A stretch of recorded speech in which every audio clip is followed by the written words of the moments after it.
El vértigo es una sensación intensa de mareo en la que la persona siente que todo gira a su alrededor o que pierde el equilibrio aún estando quieta. No es una enfermedad en sí misma, sino un síntoma que puede afectar de forma importante la vida diaria, especialmente en mujeres adultas, desde las alteraciones del oído interno, infecciones, problemas cervicales, migraña, estrés o cambios bruscos de posición podría ser el responsable. Consultar a tiempo e identificar los riesgos reducen que el vértigo se convierta en una condición crónica. Aprenda a lograrlo en la cita médica de Hoy en los Doctores, con Thais Alfaro.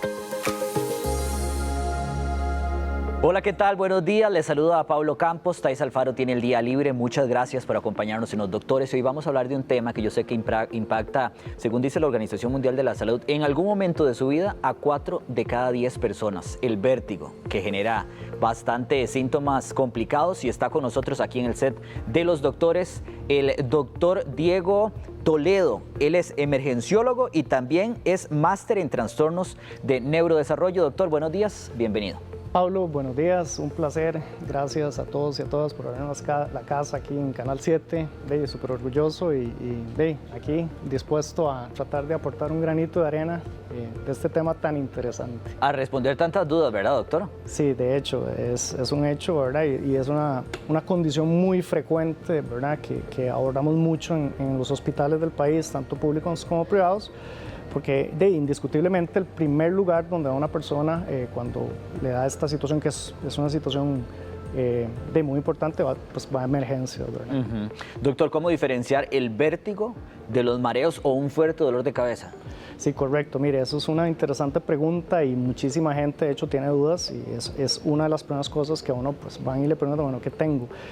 Sí hay que hacer diferencia, ¿verdad? Porque un mareo sí es diferente a un vértigo. Para empezar a explicar esto, yo creo que hay que entender un poquitito, vamos a ver cómo uno logra orientarse en el espacio y cómo hace el cuerpo para equilibrarse y mantener esa sensación en el espacio, ¿verdad? Y eso va a depender de varios sentidos: la vista, el oído, ¿verdad? Y receptores de propioceptivos y de presión que tenemos a favor para orientarnos en el espacio. Cuando alguna de estas tres, de esta pirámide se altera, es cuando empieza a haber problemas. Es por eso que cuando una persona llega con un episodio de mareos o lo que la gente podría llamar vértigo, que no siempre lo es, hay que estar muy seguro si realmente estamos enfrentando un problema de oído o un problema cerebral o de tallo o de otra índole. Entonces, en base a su pregunta, sí, correcto, el mareo se diferencia del vértigo porque el vértigo es una condición donde la persona experimenta un movimiento ilusorio, ¿verdad? Ya sea de giro del entorno o giro propio, ¿verdad? En un plano, ¿verdad? El mareo no, el mareo es otro término que se refiere a la sensación de inestabilidad, de repente de pérdida de postura, no relacionada, como le expliqué, a este síntoma ilusorio de movimiento en el espacio. Doctor, algunos pacientes dicen que dolor fuerte de cabeza, otros dicen que asco, como ganas de vomitar, o un pitito ahí como que se le mete a uno en el oído. ¿Uno puede padecer de vértigo sintiendo solo uno o tiene que padecer todos los síntomas juntos? No necesariamente, Pablo. Vamos a ver, las causas, una vez que hemos definido que sí, efectivamente se trata este síntoma, porque es un síntoma, como bien se dijo en la intro, hay que establecer la causa y el eventual origen de esto. Y en base a eso va a haber más o menos gravedad y más o menos necesidad de intervenciones prontas y rápidas, ¿verdad? Indudablemente va a variar la presentación de acuerdo a la localización o a la lesión que presentemos que nos esté dando este síntoma, que puede ser, como mencioné antes, una afectación central en el tallo o en el cerebelo, por ejemplo, o una afectación en las partes del oído, ¿verdad? De hecho, usted puede hacer sus preguntas desde ya por medio del 6477-7778, que es el número de consultas de WhatsApp de Los Doctores, y también tenemos el 2290-6247. Es que tenemos dos diferentes, y este es el 2290-6247, para que lo vaya anotando, porque en poquitos momentos vamos a abrir el consultorio para que usted pueda hacer sus consultas. De hecho, le preguntamos a la gente que padece vértigo, ¿cuáles son los síntomas que usted más identifica? Y vea lo que dijeron. ¿Conoce usted qué es el vértigo? ¿Lo ha padecido? Sí, señorita, sí. Hasta en mi familia lo hemos tenido, es un mareo bastante peligroso y hasta nos podemos caer y da hasta vómito cuando le da uno. Sí, yo padezco de eso. Sí, yo he tenido amigas también que padecen mucho de eso también, caen a las camas y le dan vómitos y se armadean mucho. ¿Cómo la trataron? Bueno, me lo trataron aquí en el seguro con medicamentos y después me dieron, cuando vio que ya yo tenía un tinnitus en el oído, entonces me aplicaron un audífono. Sí, me recuesto un rato y me froto un poquito y al rato se me pasa. No sé con qué. Ve, de igual forma, si usted quiere compartir su caso con nosotros, puede hacerlo por WhatsApp o también nos puede llamar por teléfono. Doctor, ¿dónde se origina este mal? Porque uno se pregunta, ¿qué estaré haciendo mal o qué me está pasando que siento vértigo? Sí, bueno, como venimos hablando a través de la entrevista, ¿verdad? Normalmente hay dos ubicaciones. Nosotros hablamos de localización periférica, origen periférico del vértigo, ¿verdad?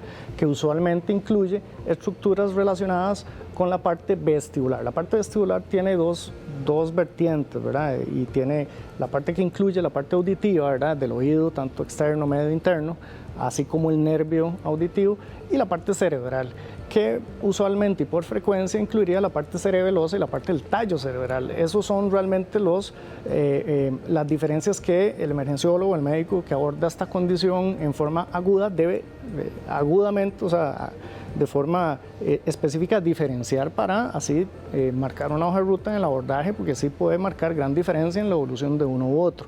Gracias a Dios, pues la mayor cantidad de problemas tipo vértigo son periféricos, son benignos, ¿verdad?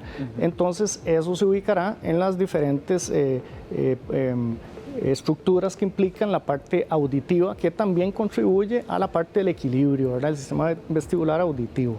Doctor, históricamente uno escucha como más a las mujeres decir que padecen de vértigo. ¿En efecto son ellas las víctimas principales? Sí, bueno, no es tan... vamos a ver, los hombres también pueden manifestarlo, si bien las mujeres después de los 35 años tienden a presentar una serie de factores asociados externos que pudieran gatillar o exacerbar esta sintomatología. Hay diferentes teorías, ¿verdad? La parte hormonal después de los 35 años es una teoría que por ahí trata de justificar un desbalance que tiene que ver con la endolinfa o el líquido que nos da esa estabilidad en el giroscopio natural, ¿verdad? Mediada por los estrógenos, así como otras condiciones de tipo migraña y otras cosas que se asocian sobre todo a la evolución natural en la parte hormonal femenina, ¿verdad? Es una de las explicaciones que se plantea, así como el envejecimiento propio de la edad, de los diferentes mecanismos que tenemos para darnos esa sensación de estabilidad y equilibrio en el espacio. ¿Qué ofrece hoy la medicina para controlar el vértigo? Sí. Bueno, ¿tiene cura? ¿No hay cura? Ok. Esa pregunta va a girar en torno a la causa que tenemos de frente. No es lo mismo tener una causa periférica, el vértigo paroxístico benigno que llamamos, ¿verdad? Que sí está ligado a diferentes condiciones de tipo auditivo que eventualmente podrían ser tratadas, controladas. Sin embargo, la cura va a depender mucho de la causa puntual. En general, la persona vive con esto toda su vida, ¿verdad? Y tiene que valerse diferentes estrategias, pero con tanto farmacológicas, ¿verdad? Pero el farmacológica va en el norte de tratar el síntoma, no la cura, ¿no? Okay. Habrá algunas que son causas paroxísticas, episódicas, ligadas a infecciones, etcétera, que sí mejorarán, incluso pues le dará un episodio de vértigo y ya, pero la gran mayoría son causas crónicas funcionales de que hay que valerse de medicamentos sintomáticos, así como de maniobras para lograr controlar el síntoma. Y la otra parte que tiene que ver con las causas cerebrales, ahí es otra historia, ¿verdad? Porque ella causa frecuente infartos cerebelosos, infartos de tallo, que ya el manejo es diferente y requiere un abordaje más especializado. Doctor, ¿influye la alimentación o los hábitos que uno tenga durante el día? Porque si usted es una persona que, por ejemplo, consume alcohol, fuma o no practica ejercicio, ¿tiene mayor riesgo? O si es paciente de vértigo, de tener crisis más severas? Sí, claro, claro. Todos los factores de riesgo que impliquen riesgo cardiovascular sí que van a estar en relación directa a posibles eventos cerebrovasculares que involucren cerebelo, que involucren tallo, así como temas de ejercicio van a influir en todo lo que tiene que ver con la propiocepción mecánica y demás, que sí, por supuesto tienen que influir en el desarrollo o la evolución de estos problemas si ya los tenemos.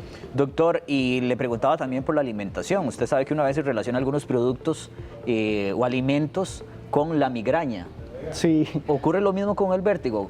Sí, podría. En los subtipos de vértigo que tienen que ver con las famosas migrañas vestibulares, de repente hay teorías que giran porque son vasculomediadas, ¿verdad? Entonces sí, podría haber algunos gatillos que desencadenen estos episodios tipo crisis, ¿verdad?, de vértigo, que nunca son persistentes. O sea, si bien es cierto, pueden variar en tiempo y presentación, es una condición que se gatilla, aparece y eventualmente cede. Nunca es persistente, o sea, que no se quite a través del tiempo. Ahí hay que buscar otras causas, ¿verdad?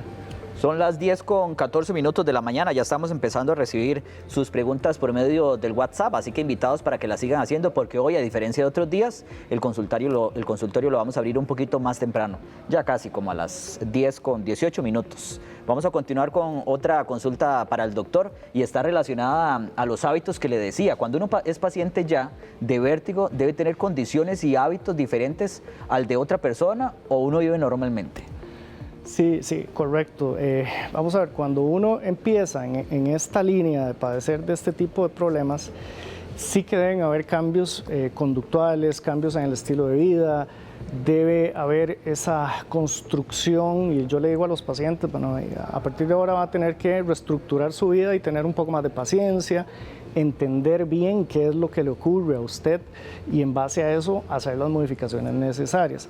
Me explico, por ejemplo, si usted es una persona que padece un vértigo paroxístico posicional, entonces ya usted sabe por ende que cualquier movimiento brusco de cabeza, que cualquier levantarse de forma rápida, que cambios de postura rápida, le va a desencadenar crisis. Y las crisis no son jugando, son crisis realmente incapacitantes. Tanto como para ir a emergencias. Tanto como para ir a emergencias, ¿verdad? Entonces la gente tiene que ir educándose y aprendiendo su padecimiento para en base a eso hacer los cambios pertinentes de su vida. No es lo mismo alguien que tenga un vértigo periférico paroxístico a alguien que sí que tenga un infarto cerebeloso, por ejemplo. Ambos son situaciones diferentes que requieren manejos y condiciones de cambio de vida diferentes, ¿verdad? Vamos a ver a continuación una maniobra que usted la conoce muy bien, porque ya se la presenté, que usted la podría utilizar, y después la vamos a conversar con el doctor, para controlar las crisis de vértigo. Vamos a ver a continuación.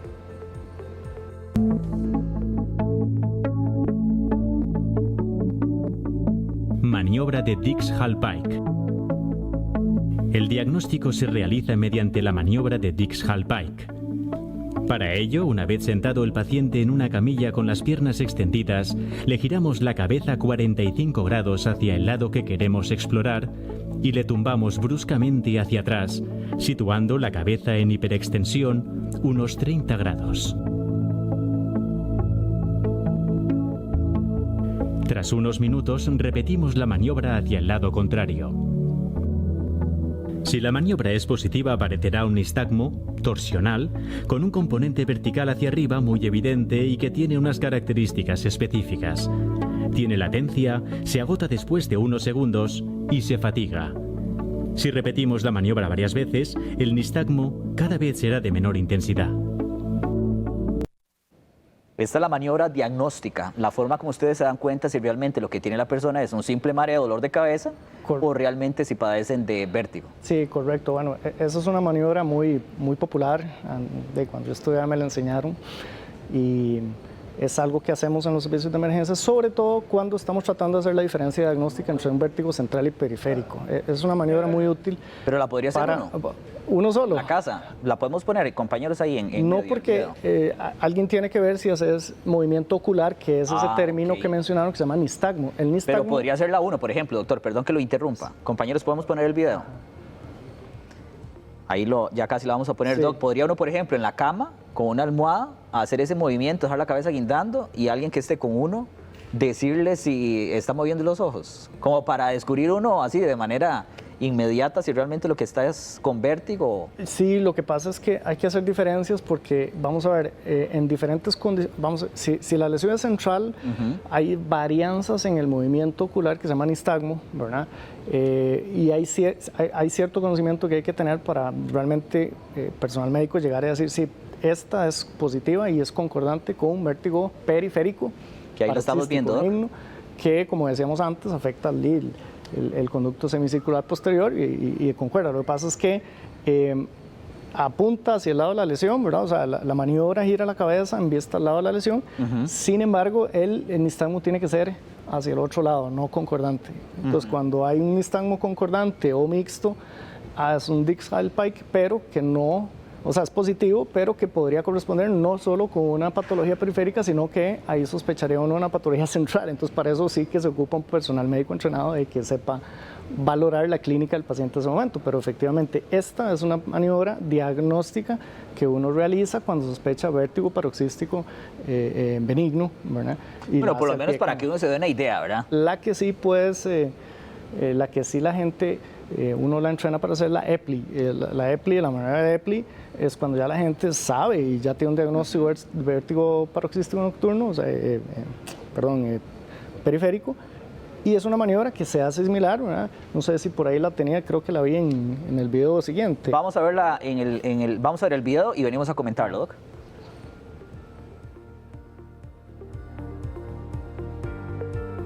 En la primera parte de la maniobra se sitúa al paciente en la posición de Dix-Hallpike que desencadena el vértigo.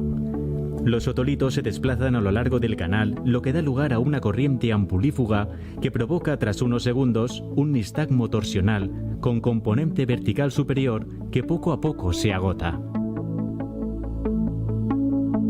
El paciente permanece en esta posición durante 1 o 2 minutos, tras los cuales se realiza la maniobra de reposición. Gira la cabeza 90 grados hacia el lado contrario de forma que el conducto semicircular posterior que estaba vertical se horizontaliza. Se mantiene 1 o 2 minutos en esta posición. Entonces continuamos girando la cabeza en la misma dirección otros 90 grados, para lo cual el sujeto debe situarse en decúbito lateral. El conducto semicircular horizontal vuelve a situarse vertical y los otolitos se desplazan hacia la cruz común. Si la maniobra es correcta, aparecerá un nistagmo en la misma dirección que el anterior. Cuando desaparece, tras unos minutos, el paciente es sentado lentamente. Los otolitos situados ya en el extremo del conducto, cerca de la cruz común, caen en el utrículo. La maniobra de IPLI tiene éxito en más del 90% de los casos de vértigo posicional del conducto semicircular posterior. Esa sí era entonces, doctor, de medio lado, como cruzando la pierna. Sí, básicamente consiste, como vieron en el video, en acostar al paciente con unos 30 grados de flexión en cabeza, se gira la cabeza, ahí evidentemente va a presentar este fenómeno que es un nistagmus, ¿verdad? Después se vuelve a girar la cabeza contralateralmente, se gira del decúbito supino a un decúbito lateral, ipsilateral al último movimiento, y de ahí se incorpora al paciente. Eso, como vieron en el video, lo que le da chance es a esas pequeñas piedritas que se llaman otolitos, de que es parte de lo que nos da la orientación espacial, es como el giroscopio, ¿verdad? Del oído con que contamos. Ahí la estamos viendo, Doc.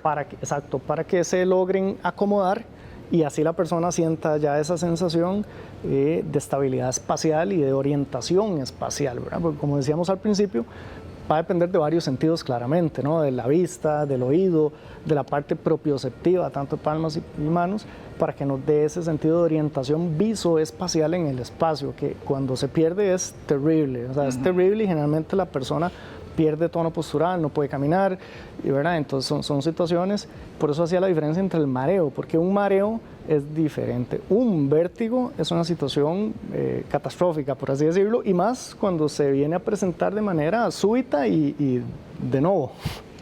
10:22 de la mañana, a partir de este momento iniciamos el consultorio.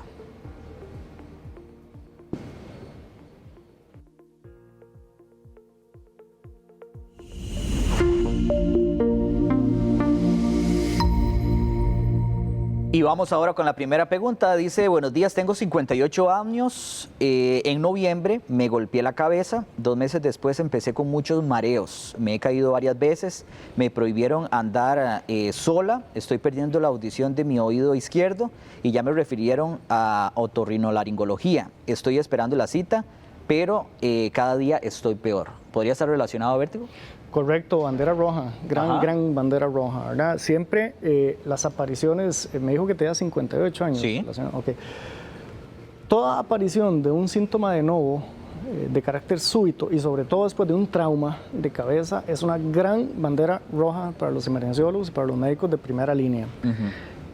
Solo el hecho de haber presentado un trauma que no tenemos claro qué tipo fue, sin embargo, no hay que un golpe en la cabeza hace 2 meses. Claro, y sin embargo no hay que subestimar la cinemática del trauma, porque a veces hay traumas que por cinemática parecen inocuos o muy benignos y de repente ocurrió una lesión. Pero con eso que usted dice, doctor, y ella explica, con un golpe uno podría desarrollar vértigo. Puede ser, claro, puede ser. ¿Por qué? porque ahí, dependiendo del golpe de la cabeza, puede haber lesiones estructurales, tanto conductivas como neuronales. Y neuronales hasta la parte de tallo, cerebelo, dependiendo del golpe. Entonces es una gran bandera roja. Vértigo más trauma de forma aguda, bandera roja. Implica abordaje, emergencia, imágenes. Doctor, mientras le dan la cita a ella, algo así puntual que ella pueda hacer en ese momento. Sí, bueno, eso fue hace 2 meses. Digamos que la parte aguda ya pasó, más sin embargo hay una lesión que persistió y habla de un tercer síntoma que es pérdida de audición. Toda pérdida de audición aguda es una emergencia, toda, por definición, más, sin embargo, importantísimo trauma. Entonces, pues yo le diría que es una paciente que debería ya tener estudios de imagen de previo, no solo de cerebro, sino de oído, ¿verdad? Y debería tener ya estudios de conducción auditiva, ¿verdad? Y audiometrías y otras, toda la batería que probablemente los colegas le van a pedir. Pero sí, es una situación que no hay que dejar pasar, ¿verdad? No hay que dejar pasar, no es normal y puede haber ocurrido una lesión con ese trauma. Ahora nos vamos a ir para IPIS de Guadalupe. Tenemos vía telefónica a doña Isela. Buenos días. Aló, buenos días. Mire, es para hacer una consulta. Adelante. Ok, vea, mi esposo hace 6 meses le dio una de esos mareos, ¿verdad? Le dio, pero mi esposo lo llevó al hospital, duró 22 días en cama. Él duró 22 días que mareado, vomitaba, lo llevé a emergencia 2 veces y resulta ser que en el hospital no le podían hacer ese examen que vi ahora en la pantalla porque mi esposo tiene espondilitis esclerosante, entonces no le pudieron hacer esas pruebas a ver si era vértigo o que no era, ¿verdad? Resulta ser que ahorita mi esposo del oído izquierdo no escucha. Le mandaron a sacarle cita y me la dieron hasta para el 2029. Entonces, aquí estamos viendo a ver qué podemos hacer, ¿verdad? Porque por el espondilitis que él tiene no le pudieron hacer ese ejercicio que él tenían que hacerle a ver si era qué era lo que tenía, ¿me entienden? Muchas gracias, doña Katia. Bueno, con mucho gusto. Feliz fin de semana. ¿Bandera roja, doctor? ¿Hay otra forma de diagnosticarlo? Sí, claro. Indudablemente hay condiciones conexas que limitan la exploración física en los pacientes. Cuando eso ocurre, sí o sí, tenemos que recurrir a otro tipo de estudios de imágenes, estudios diagnósticos, tanto para la parte periférica como la parte central, no hay de otra, porque el señor tiene una condición que limita claramente poder determinar en una forma rápida de si se trata de un vértigo periférico o central. Ahora, tiene espondilitis anquilosante, eso ya me habla de que tiene una condición sistémica asociada, ¿verdad? Y que además dice que, no estoy seguro si que estaba perdiendo la audición del lado izquierdo, ¿verdad? Y como decíamos antes, los vértigos como tal son episodios que pueden tener duraciones variadas, mas sin embargo no persistentes en el tiempo. Si es una condición que se manifiesta y nunca mejora, siempre está ahí, hay que empezar a buscar otras causas. Yo me iría por la parte sistémica, me iría por la parte central, pero indudablemente sí se necesitan imágenes y otros medios diagnósticos alternativos para poder llegar a tomar una decisión objetiva. Pregunta de WhatsApp, dice Ismael Bustamante, en mi caso yo llevo 5 meses con problema de vértigo, hice una visita a Levi's y me recetaron Gravol y no me hizo nada. Yo manejo 18 horas diarias y la verdad me preocupa. Más que maneja, ¿verdad, doctor? Es un gran riesgo. Sí, correcto. Eso es vamos a ver, habría que investigar un poquitito más si realmente se trata de un vértigo o un mareo, ¿verdad? Porque si realmente el señor tiene diagnóstico de vértigo, el tema de la conducción de cualquier vehículo es un riesgo. Es un riesgo porque cuando se entra en crisis en una situación, no es algo que usted pueda controlar así como, ¿verdad?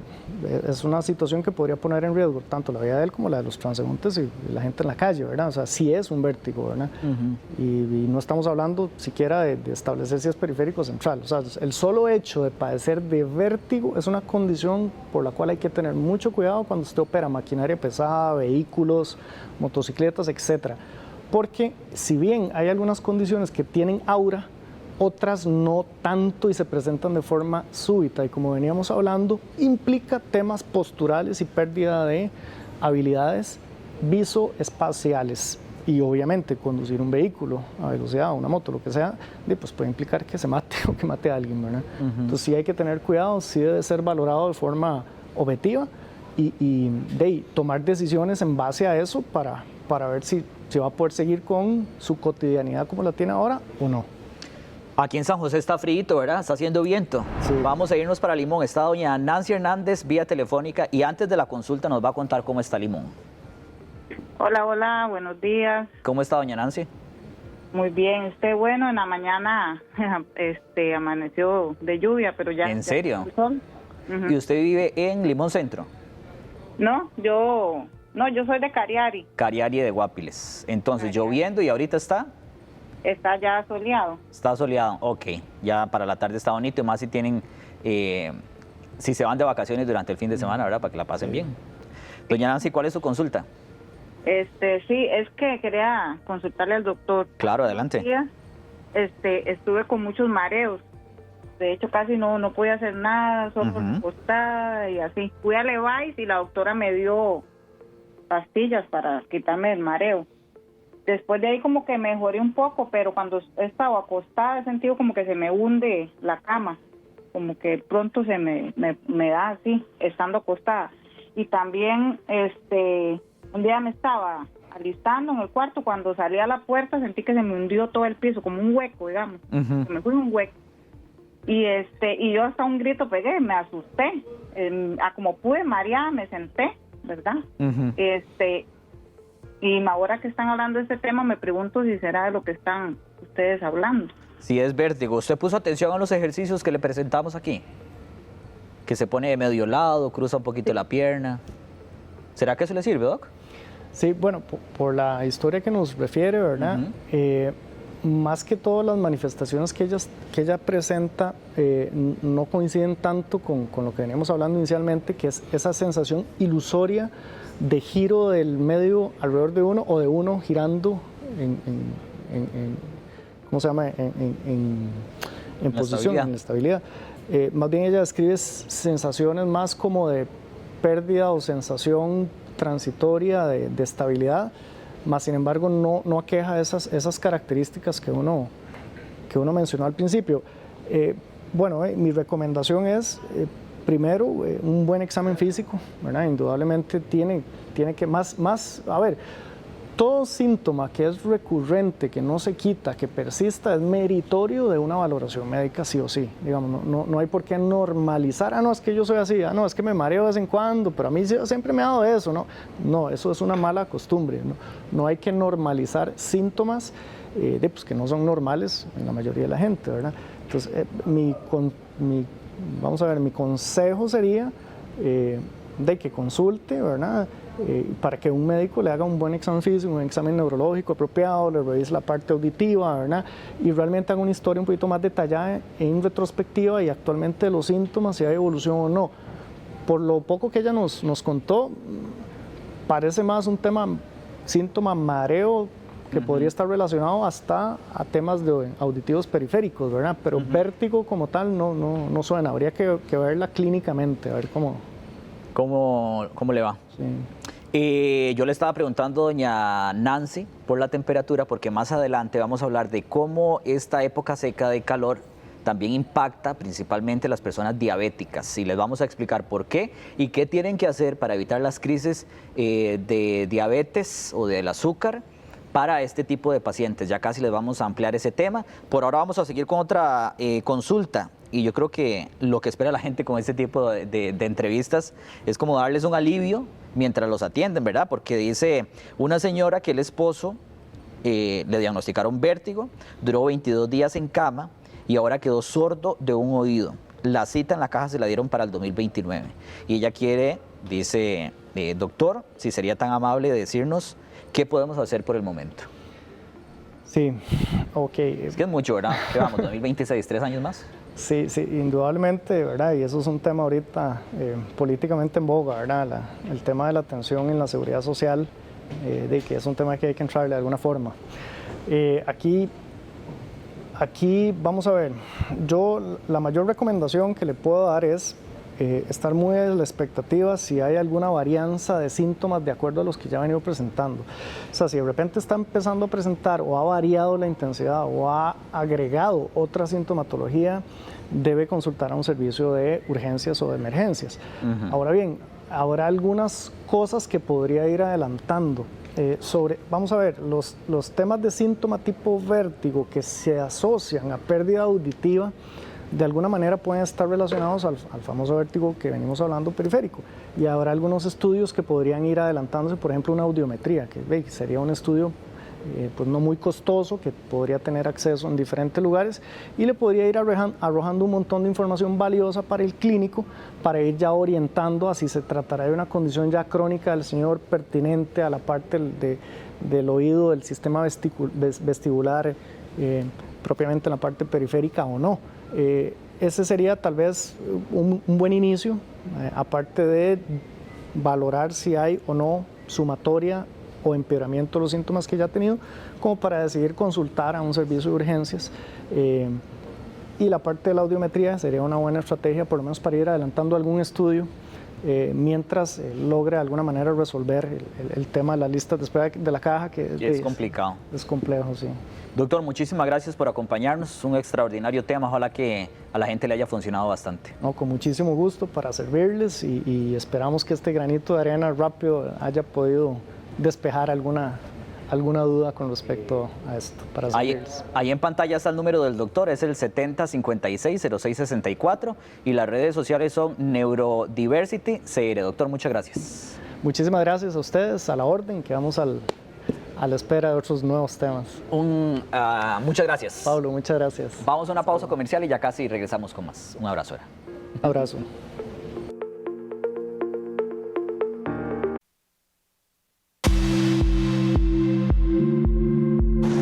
Subsidios para la crianza en China. Los padres pronto recibirán ayudas del gobierno central como apoyo para sus hijos pequeños. 3.600 yuanes, cerca de $500 al año por niño hasta los 3 años. Se espera que esta política beneficie a más de 20 millones de familias, siendo una buena noticia para quienes luchan con el aumento de los costos del cuidado infantil. Todo es muy caro, la educación, todos los aspectos de la crianza de un hijo. Comparados con nuestra generación, los costos definitivamente han aumentado exponencialmente. China es uno de los países más caros del mundo para criar un hijo, con un coste total mayor a $75.000 según un instituto de investigación chino. China ha pasado de ser la nación más poblada del mundo al segundo lugar, detrás de India. Su población ha disminuido durante 3 años consecutivos, con una reducción de casi 1,4 millones solo el año pasado. De 1980 a 2015, el gobierno limitó la mayoría de las familias a un solo hijo cada una. Esa política resultó de manera positiva en su momento, pero el año pasado China registró 9,54 millones de nacimientos, tan solo la mitad que en 2016. Se trata de un problema importante para un país que enfrenta importantes desafíos económicos. La débil demanda interna de consumo está obstaculizando el crecimiento, con más de 300 millones de ancianos chinos que se jubilarán en la próxima década, lo que aumentará la presión sobre el sistema de pensiones del país.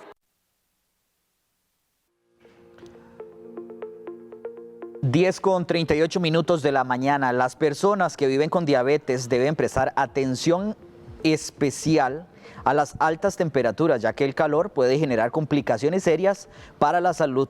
El daño que esta enfermedad provoca en los vasos sanguíneos y en los nervios puede afectar las glándulas sudoríparas, lo que dificulta que el cuerpo se enfríe de manera adecuada. Esta situación incrementa el riesgo de agotamiento por calor e incluso de un golpe de calor, ambos considerados emergencias médicas. Un tema que vamos a analizar a continuación.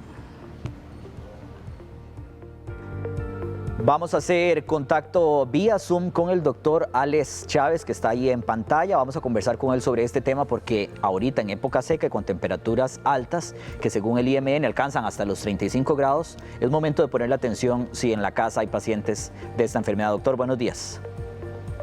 Hola Pablo, buenos días. Un gusto estar acá con ustedes en esta mañana.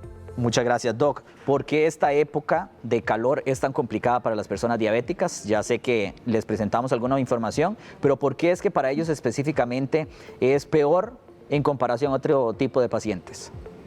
Sí, bien, como usted lo decía al principio, Pablo, la diabetes es una enfermedad que es de origen metabólico, ¿verdad? Es una enfermedad que afecta no solamente lo que la gente come del azúcar, sino que tiene órganos blancos y de esos órganos blancos puede dañar riñones, hígado, cerebro, vasos sanguíneos, nervios, como usted bien lo mencionaba. Y todo este conjunto de factores que afectan el azúcar alta en sangre hacen que nuestra termorregulación, que la forma en que nuestros vasos sanguíneos se dilatan para manejar nuestra temperatura, sea deficiente. Por lo tanto, un paciente diabético expuesto a una alta temperatura tiene mucho más riesgo de deshidratarse, tiene mucho más riesgo de tener efectos adversos al calor que una persona no diabética, precisamente porque su sistema nervioso no está logrando adecuar esa temperatura. ¿Cómo lo hacemos? Por ejemplo, con la sudoración. Un paciente diabético tiene una tendencia a tener menos sudoración que un paciente no diabético por alteración, como se lo decía bien, de las glándulas sudoríparas. Y al mismo tiempo hay una afectación en cómo el vaso sanguíneo se dilata. Entonces, al haber una rigidez de los vasos sanguíneos y exponernos al calor, el vaso sanguíneo no va a lograr dilatarse para enfriar el cuerpo y por ende podemos tener más problemas por el calor con el paciente diabético. Doctor, ¿cuáles son esas señales que un paciente o un familiar puede ir identificando y decir hay que tenerle cuidado porque le estoy viendo que está sudando mucho o se le seca la boca? ¿Cuáles son esos síntomas? Y por lo general siempre son síntomas tal vez un poco más inespecíficos, como una piel excesivamente seca, labios resecos, lengua muy seca, disminución en la cantidad de micción, es decir, el paciente empieza a orinar mucho menos de lo que estaba orinando anteriormente. Y ya hay otros síntomas tal vez un poquito más específicos o más, llamémoslos intensos o más preocupantes, que son síntomas a nivel neurológico. Cuando el paciente empieza a presentar mareos excesivos, ahora que el doctor Toledo comentaba sobre el vértigo, hay una relación directa entre el vértigo y la deshidratación. Eventualmente también cuando hay cansancio o fatiga excesiva, cuando el paciente puede empezar a presentar episodios de confusión, ahí es donde normalmente los pacientes, en los periodos de confusión los familiares son los que se dan cuenta primero, pero que papá no sabe dónde está, que mamá se pierde, ese tipo de cosas nos podrían hacer o encender las alarmas de que estamos ante un proceso de deshidratación importante. Sí, porque yo me imagino que es más complicado si usted dice que las personas diabéticas sudan menos en comparación a otra persona, como que no hay relación, ¿verdad? En una época de calor, si una persona no empieza a sudar, pero en el fondo está sufriendo un golpe de calor. ¿O cuál es esa diferencia entre calor y un golpe de calor? Eventualmente es bien interesante porque es como una cadena, es como un círculo vicioso. Voy a tratar de explicarlo de esta manera. Cuando el azúcar se sube muchísimo, eso produce algo que se llama una diuresis osmótica. Esa diuresis osmótica simple y sencillamente es que el paciente va a orinar más, porque el cuerpo está viendo que necesita orinar más. Entonces, al orinar más, se deshidrata más. Entonces, genera un círculo vicioso en donde tengo menos líquido de sangre, tengo más azúcar, pero eso me deshidrata y produce todos los síntomas. Por eso entonces el paciente no suda tampoco tanto porque no tiene tanto líquido. Ahora, la diferencia entre un golpe de calor y simplemente yo tener el aumento de la temperatura o por una deshidratación radica principalmente en la temperatura corporal. Un golpe de calor es cuando yo tengo una temperatura corporal mayor a los 40 grados centígrados. Ya normalmente un golpe de calor es una emergencia que tiene que ser resuelta de forma inmediata y no se puede resolver solamente con hidratación oral.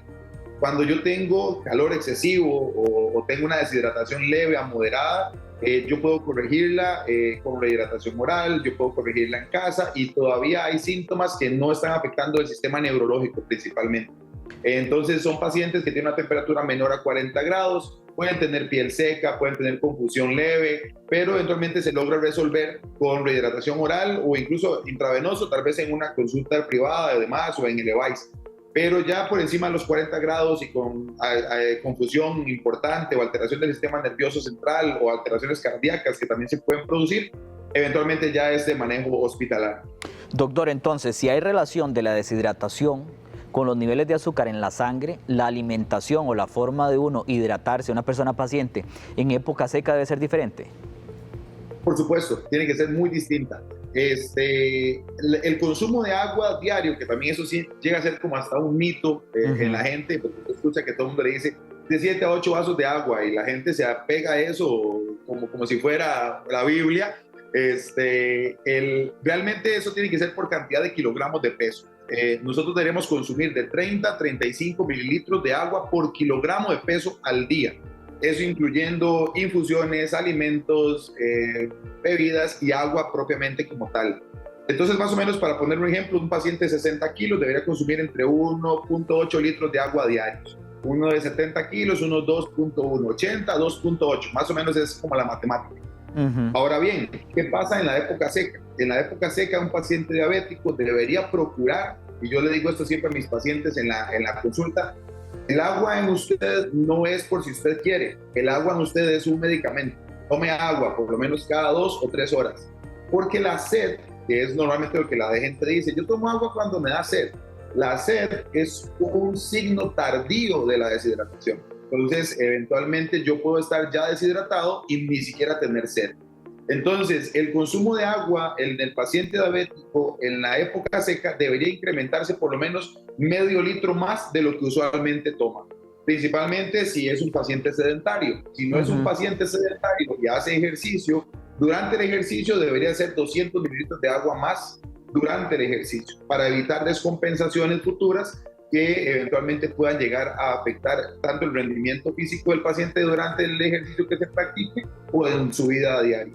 Doctor, y de manera puntual para finalizar, ¿con qué frecuencia debería una persona diabética hacer la medida de la glucosa? ¿Debe ser más frecuente en comparación a otra época del año?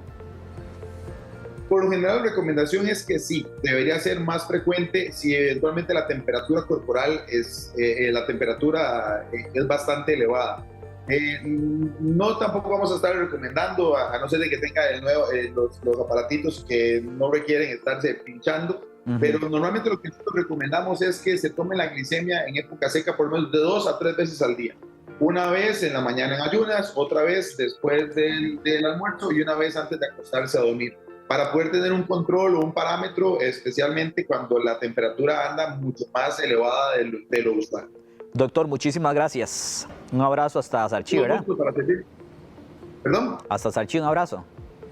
Hasta Sarchí, otro abrazo de vuelta. Muchas gracias. Se cuida, muy amable, doctor. Nos vemos, hasta luego. A las 10:47 nos vamos a separar por un ratito, pero invitados para que se queden con nosotros porque después de la pausa les vamos a desarrollar un estudio que indica que hacer ejercicio podría ser tan bueno como ir a terapia para las personas con problemas en su salud mental. Así que quédese en Teletica porque ya casi regresamos con más aquí en Los Doctores.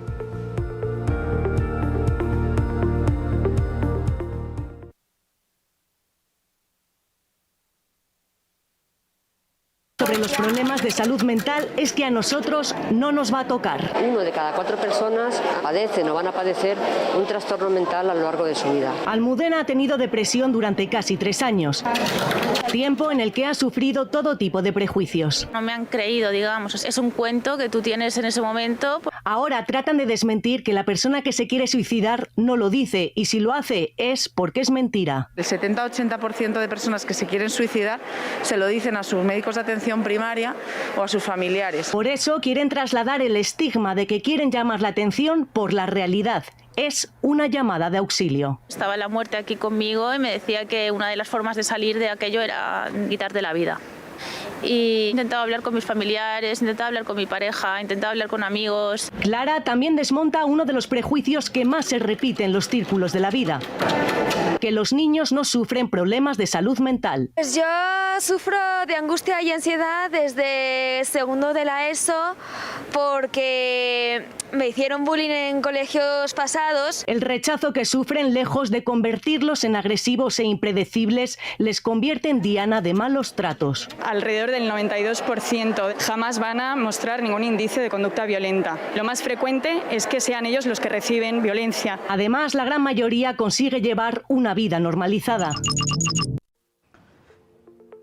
10:50 de la mañana, y hablando de este tema, el ejercicio puede ayudar de forma moderada a reducir los síntomas de la depresión. Actividades como caminar, nadar o realizar rutinas guiadas muestran un efecto positivo en el estado del ánimo, la energía y la motivación de las personas. En un estudio se analizó 73 estudios clínicos en la que participaron cerca de 50,000 personas con depresión.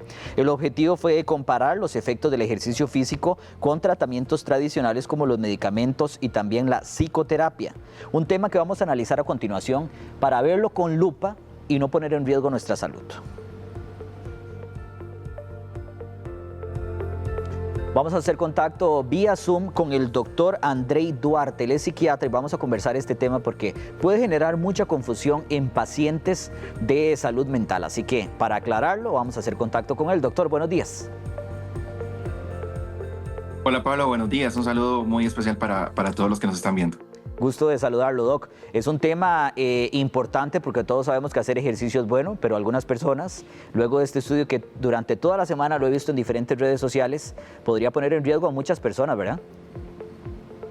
Claro, es importante informarse y entre más hablemos de salud mental, todo el estigma se cae. Doctor, ¿hasta qué nivel hacer ejercicio es bueno, pero también cuidando los tratamientos y no dejándolos de lado? Claro, el ejercicio físico es un coadyuvante, es un ayudante más del tratamiento farmacológico y ni qué decir de la psicoterapia, que es primordial, pero quiero que entendamos que es como un compañero en los procesos de tomar medicamentos, por decirlo de alguna forma. No podemos sustituir, el ejercicio, ¿verdad? O el medicamento, perdón, por ejercicio. Entonces es importante seguir siempre una guía. ¿Qué tipo de guía, doctor, para no poner en riesgo la salud y ser así bien cuidadoso? Claro que sí, el ejercicio físico lo que hace es que activa sustancias químicas a nivel del cuerpo, como por ejemplo dopamina, serotonina y una sustancia muy importante que es el factor neurotrópico, que es el que ayuda a que haya una neuroplasticidad cerebral. Entonces hay que detectar si el paciente, por ejemplo, tiene episodios depresivos leves o moderados. Cuando el paciente presenta episodios leves o moderados, el ejercicio es fundamental, pero ayudándolo, guiándolo, con un fármaco. Por eso es importante conversar con el psiquiatra, porque no podemos sustituir o pensar exclusivamente que el ejercicio va a hacer que no tomemos medicamento, ¿verdad? Y precisamente sobre los medicamentos, ¿cuándo podría uno tomar la decisión de decir, porque yo sé que eso es bastante peligroso, no quiero más medicamentos, los quiero dejar, pero con qué cuidado se debe tomar una decisión como esas? Esa es una pregunta muy frecuente, Pablo, y en la consulta yo lo veo mucho porque cuando uno empieza a decir al paciente, ok, vamos con medicamento, la gente se asusta un montón.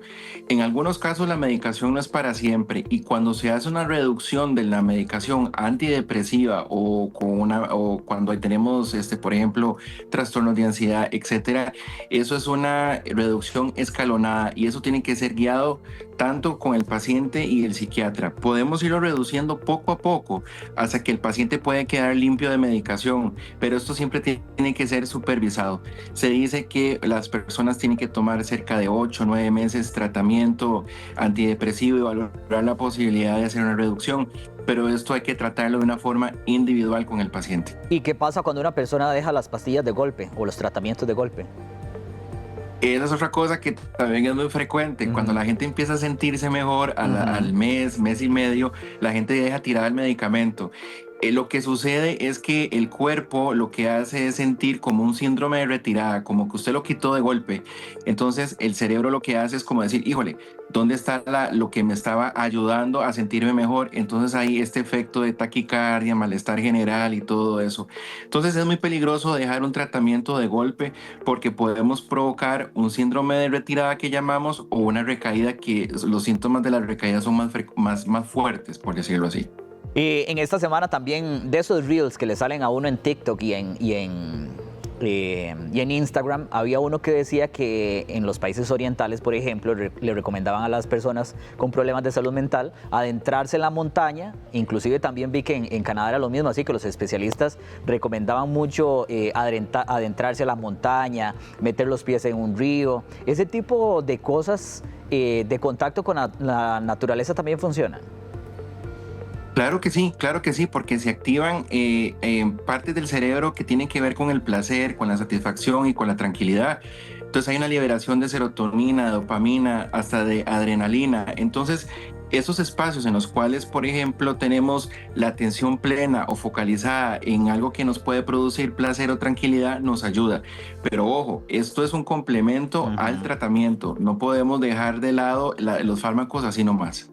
Doctor, por su experiencia, que sé que es muchísima, aparte del tratamiento de consumo oral, de las pastillas o lo que consuma el paciente, ¿qué otras actividades, aparte del ejercicio o de estas que estábamos mencionando, le pueden ayudar para sentirse ocupado y no darle mente a esos pensamientos que a veces nos obstruyen tanto la vida? Claro que sí, los espacios recreativos, tal vez no hay plática como para ir a comprar cosas o para ir a pasear, pero socializar, iniciar un curso. Hay instituciones públicas que ofrecen cursos para tratar de tener una rehabilitación cognitiva, que es lo que llamamos.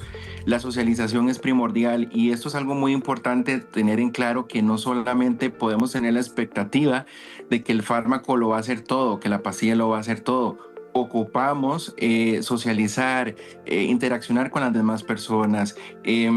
Por ejemplo, hay ejercicios como el tai chi, el yoga, que lo que hace es control de respiración, focalización en un punto de tranquilidad, atención plena. Eso es algo que es fundamental. Entonces, la socialización y buscar las redes de apoyo, eso es primordial.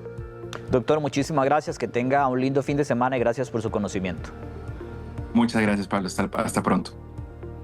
Son las 10:57 de la mañana. Muchas gracias por acompañarnos. Recuerde que usted puede repasar este programa y todos los que les hemos presentado desde abril del 2025 ingresando a teletica.com, o también se puede ir para YouTube y en el buscador, así, arriba, en la parte de arriba pone Los Doctores Teletica y le aparece un canal completo con todos los episodios desde abril y hasta la fecha. Así que están invitados. Si a veces dicen que quieren repasar el programa donde hablamos de insuficiencia cardíaca, o el otro donde hablamos de depresión, o también de vértigo como el de hoy, ingresan a esos dos medios que les indiqué y ahí ustedes pueden encontrar el programa completo y de esa manera compartirlo con amigos, familiares o en todos los chats de WhatsApp en los que están incluidos. Con esto les agradecemos, invitados para que nos vean el lunes a partir de las 10 de la mañana, y los invito para que sigan en compañía de Teletica, porque ya me voy para el set de Calle 7 y allá los voy a ver. Hasta luego.